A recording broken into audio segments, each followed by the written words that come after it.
Well, since I'm off early, I might as well knock out part two of this little shindig. But let me continue where I left off in part one. Your outlook in life. I can't stress enough that life is what you make it. There's situations that you're gonna come through in your life, and it may seem cool to be an asshole about it and, blow up and think that that's the answer, and it's not, because I've done it 100 times and it's not. I'm gonna name two examples for you. When and it's probably happened because I did lie through the gap in my teeth because I tried to fill a void. I don't think it was out of love, even though I did really care for the person. I made a video to one of my ex-girlfriends about being sorry for what I did, and I was sorry for what I did. But I lied about why I did it. I did it because truly at the end of the day, I knew something was up, and I wasn't stupid, and I let her play me like I was stupid. Like, yeah, I could see what's going on. I'm not stupid. You're always on your phone. You're doing this. There's little warning signs. Like, I know. I've been there. I've been through it. But, me being me, felt bad and tried to see maybe I was wrong. Maybe I was paranoid. And that will be what lesson 2 is about. If you have a gut instinct, never fucking ignore it. And it's okay to be a sarcastic prick about shit. It's okay to laugh and say, haha, well, fuck you. But don't sit there and say, blah, this person did this or this person did that. Whatever they did, God had a reason for separating y'all. Okay?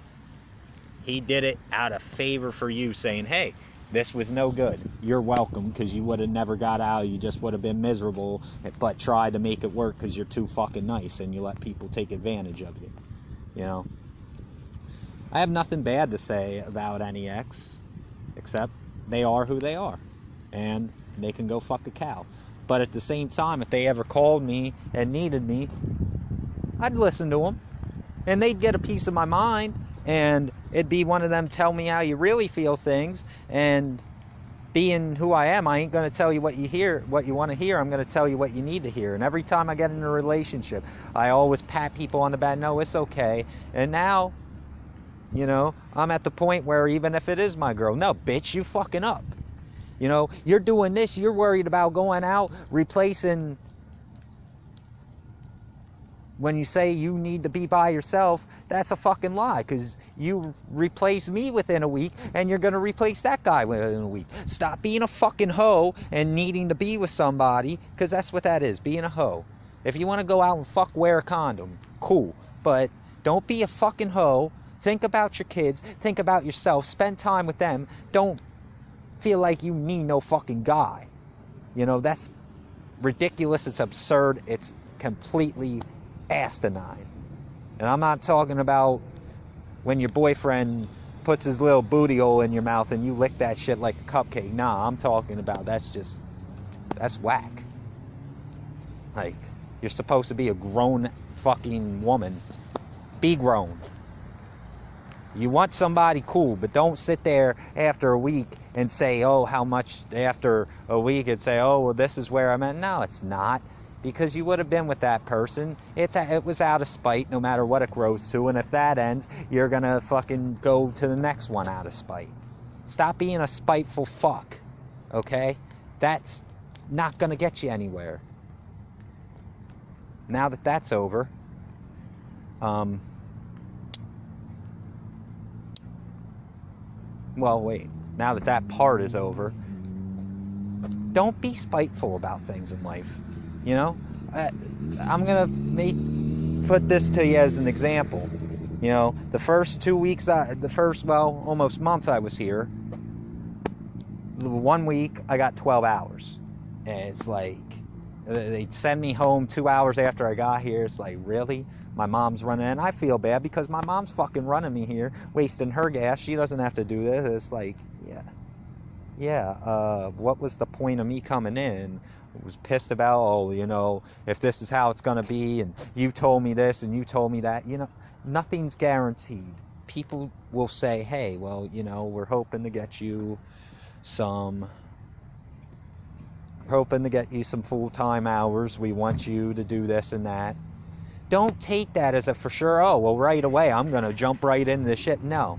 Some places, they need to see your skills. And Red Robin is a gourmet place, and they require their employees to be gourmet. And I have proven myself to be gourmet, seeing as how I got 32 hours this past week that ended yesterday. Thank you very much. And I actually got 5.5 hours in on a day shift, which is golden, because the max is usually 4. That's how this place is. If you work in that, the nights are where the hours are at. Daytime here isn't that busy, and they're about their money, which they should be. That's how corporations make money. So you're keeping your payrolls high and you have no business. Where's your money going? You're not making profit. Your product can't succeed that way. So you got to look at things like that, and you got to look at the fact that that's what that is. Hey, they're not giving me hours? Why be bitter about it? Prove yourself. Go in there, do what you could do. So they say, wow, I didn't know you could do it. Well, hey, all I need is people to show me this, and I can pick it up like that. I could pick up Japanese from a monkey if you give me the proper time. And look now, I have 5 different positions in. Okay?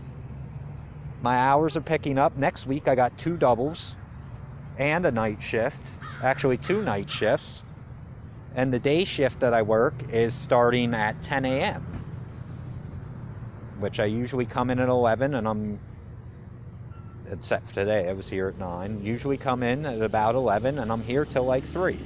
Today I came in at 10, and I was here till 3:15. Clocked in at 9:45. 5.5 hours. But, so there's that. You got to look at things that way. If things aren't going right now, you can't point fingers and say, oh, fuck this, fuck that. Birds scare the fuck out of me. I'm sorry. Yeah, I'm jumpy as fuck. But they're eating food and shit. People leave crumbs here. This is that nasty ass fucking Hershey for you. Charge you so much for everything, but the people here are rude, obnoxious, and nasty as fuck. But anyway, that's not what this is about. You got to sit back and realize everything that you're given in life is an opportunity. It's a privilege, not a right. Don't sit there and act like anybody fucking owes you anything. Don't sit there and act like the spoiled little brat. I'm not getting what I want. Because I used to do that. And you know who pointed it out to me? The woman I love more than anything right now. Well, one of. Because her and Charlie are the 2 greatest. If I could marry 2 women, I would marry them both. Oh my God. Anyway. But Lauren, she taught me what a miserable, disrespectful, ungrateful fuck I was. And she really did. She opened my eyes and made me realize, wow, I'm really taking this for granted. My mom takes me everywhere. Take that for granted. I got friends I can talk to. Take that for granted. I have talents. Take it for granted. Instead of proving myself, I'm proving that I'm acting like a jackass because I don't want to earn the opportunity. And looking back at it, I asked myself why I was so foolish, but everything happens for a reason, and I am this way because of it. So, I'm very grateful that being the way I was taught me to be the man that I am and have become within the past, like 6 months or so. I still have my moments. I'm not perfect. But before you have an outburst or say, fuck this, fuck that, this isn't fair, just take a look at life and remember why you're here and why you're alive, why you came to get an opportunity. Opportunity ain't just gonna hand itself to you on a platter. Earn it. Earn it.